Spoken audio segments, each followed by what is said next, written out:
The lead inside a pencil isn't actually lead. It's mostly graphite, which was discovered in England in the mid-1500s, giving birth to the pencil industry. In 1795, a French chemist invented a new type of pencil lead, made of graphite powder and clay fired in an oven, making it possible to produce leads with different hardness.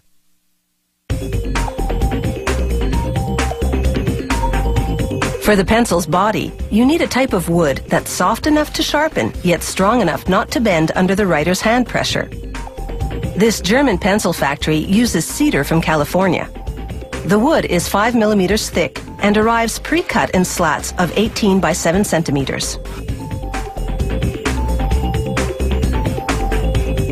One by one, the slats pass under a giant cutting wheel. It carves grooves that will become the channel down the middle that holds the lead. The next machine fills the grooves with glue, a special formulation that's slightly elastic. This cushions the lead so that it's less likely to break inside the channel. Every second slat moves on to another conveyor belt. The ones that stay on this line head toward the machine that lays in the lead. The lead is made of a graphite and clay mixture, baked in an oven at more than 800 degrees Celsius. The lead-laying machine's wheel loads itself with leads. Their spacing matches the grooves in the slats. It's the same process for colored pencils, only the leads are made of wax, clay, and pigments, with no baking required.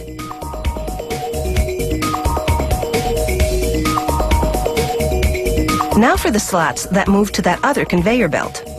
An automated arm flips each one over, slides it across a glue applicator, then drops it onto a leaded slat on the other conveyor belt.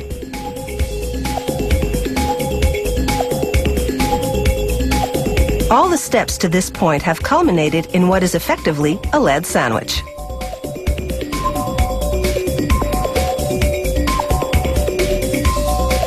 Now a plunger squeezes those sandwiches together with a full ton of pressure. It compresses them for an hour while the glue dries. After that, it's just a matter of slicing the sandwiches into pencils.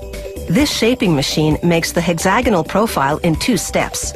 First, its upper cutter forms 3 sides on top, then its lower cutter shapes 3 sides on the bottom. As soon as the bottom side is cut, the pencils separate.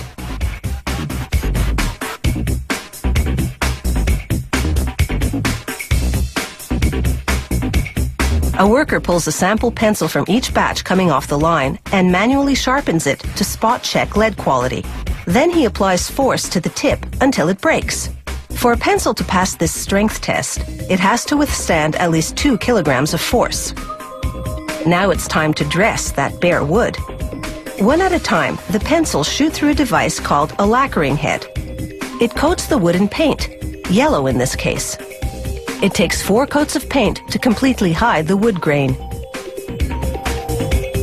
A 5th lacquering head paints a black stripe, this company's trademark.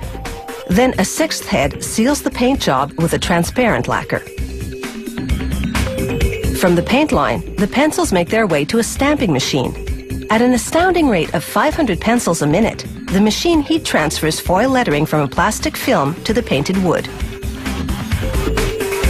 Last stop, the rubber tip assembly machine. First, it squeezes the top of the pencil to slide on an aluminum ferrule. Then it inserts a rubber eraser into the ferrule's other end and squeezes that tight. European-style pencils have a painted cap instead, the color indicating how hard the lead is. After a coat of transparent sealer, the pencils take a series of dips in the first color, then once that dries, in the second color. The final coat is a high-gloss lacquer. The pencils are finally ready to roll across a grinding drum for sharpening.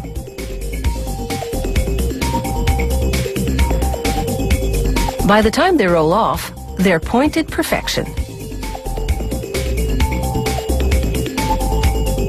Looking as good as they perform, today's pencils sure have the right stuff.